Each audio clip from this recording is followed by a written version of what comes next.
विकटोत्कटसुन्दरदन्तिमुखं भुजगेन्द्रसुसर्पगदाभरणं गजनीलगजेन्द्रगणाधिपतिं प्रणतोऽस्मि विनायकहस्तिमुखम्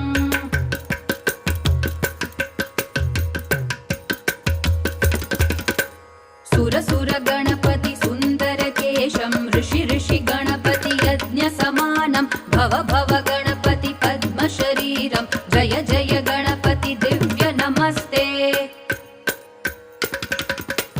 गजमुखवक्त्रं गिरिजापुत्रं गणगुणमित्रं गणपतिमीशप्रियं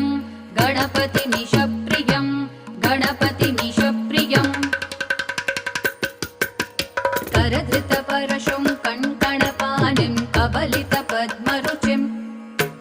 सुरपतिवन्द्यं सुन्दरनृत्यं सुरचितमणिमकुटं प्रणम